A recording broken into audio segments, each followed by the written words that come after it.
Hello, and thank you for taking the time to download this career planning worksheet. I'm just going to take a few moments to walk you through the worksheet and how you can be using it as you are preparing for applying for a new role or making some kind of career transition.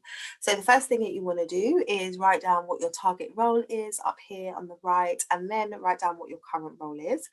And go a little bit deeper in terms of what your target role is and why in this first section. So really think about, what is my ideal role? What would I ideally want to be going for? And why do I want to move into that type of role? And I would encourage you at this stage to not start discounting opportunities and saying, well, I can't see how I could transition into that, or I don't think I could do that in the current market. Just focus on what is your target role, your ideal role that you'd like to go for. And then once you've done that, you want to start listing out your skills and experience that is relevant to the role that you want to apply for. So oftentimes we have a lot of things that we've done in the past, and when we're approaching our CV, we wonder what we should keep in or what we should leave out. So in this section, you want to list out what skills you have, what experience you have that is relevant to the role that you want to move into. And then on the right hand side here, you want to list out what are your notable achievements. So what are some things that you've achieved in your career that you are proud of? Perhaps it's a particular project or transaction that you've worked on, or perhaps you got the opportunity to work with a particular person or high profile company. What is it that you've done in your career that's a notable achievement? So for example, for me, I've done a TEDx talk. I would put that down as a notable achievement. And when you're listing out these notable achievements, these are the types of things that help to make you stand out from other candidates. So really think about things that you've done, maybe got exposed to, that not everyone in your position, in your industry may have got the opportunity to do. And you want to list those out here on the right.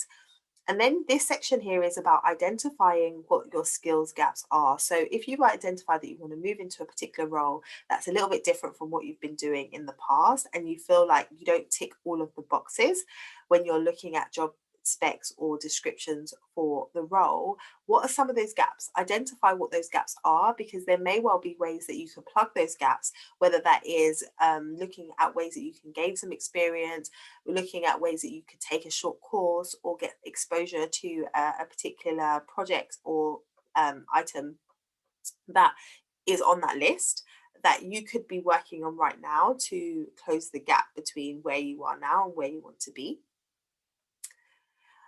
And then the next section is really important, and this goes to you thinking about how you're approaching networking. Who could help you achieve your goal? So when you're thinking about the role that you want to move into, you may have laser focus in terms of you applying, for you submitting applications or speaking to recruiters, but there may well be people in your network, in your existing network, or people that you know, who might be able to introduce you. The easiest way for you to land a role is through the hidden job market and through your network. And so if you're not speaking to your network, and if you're not letting them know what you need and what you want, you might be missing opportunities. So start to jot down, do you know anyone who's in the industry that you want to go into, whether that is your friends, family, previous alumni from your university, people that you used to work with, people that you know that you could connect with and speak to about what you're currently planning. So you want to list out some of those people and think about ways that you can reconnect with them.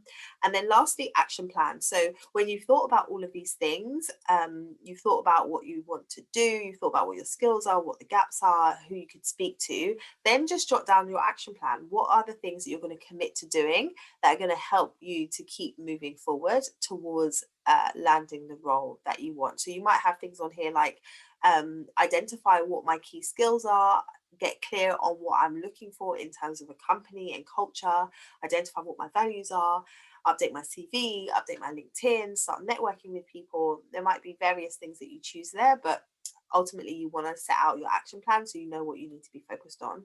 And then lastly, just some general notes. So as you're going through this process, things might come to mind for you, and then you can just fill in that section right here on general notes. So I hope you find this planning sheet useful. You might want to print off a few of these. If you have a couple different target roles in mind, you can use a new sheet for each one. But I will say that you will make the most progress when you are focused and you make a decision on one path and you follow that path, as opposed to trying to follow multiple paths. So if this was useful for you and you want to get some additional career change support, then feel free to check out my website, lightboxcoaching.com. And if you're thinking about making a career change, then come and book a free consultation with me, which is at lightboxcoaching.com/apply. And we can talk about if and how I could support you further with your career change or transition. All right, take care. Bye.